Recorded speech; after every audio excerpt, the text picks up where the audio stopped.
Airplanes stay in the air because of one simple fact: there is no net force on them.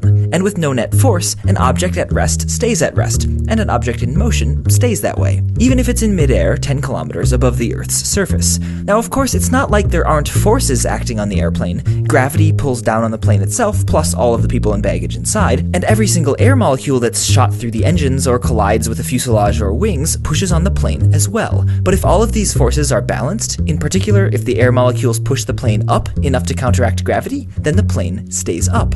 Getting air molecules to push the plane up is the crucial part of flying, and planes do this by making sure the undersides of the wings crash into more air molecules more violently than the upper sides. When a plane is parked on the ground, air molecules bounce off of the top and bottom of the wings in roughly equal amounts, or with equal pressure, and no lift. But in motion, the curved shape of the wings and their slightly inclined angle means that the bottoms smash into more air molecules than before, and smash harder into those molecules, so the pressure on the bottom of the wing goes up. In addition, fewer air molecules now strike the top of the wing, and those that do strike it less forcefully, partly because it's being shielded by its own forward motion, the way running into the rain keeps your back drier, and partly because a curving stream of air has lower pressure on the inside of the curve since the molecules get thrown centripetally to the outside.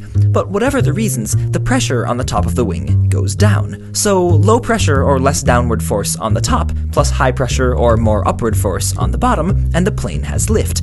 And if the force imbalance is big enough, it can lift the plane up into the air against gravity. Now, all this crashing into air molecules to lift the plane also pushes to slow the plane down, which it would if not for engines.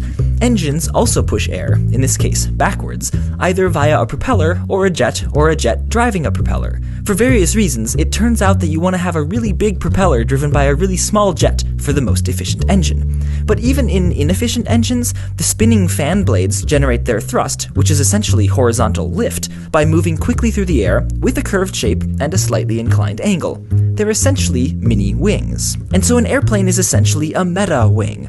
It flies by moving mini wings fast enough to push air molecules backwards, which moves the plane forwards fast enough that its big wings push air molecules down. Whoa. Wingception.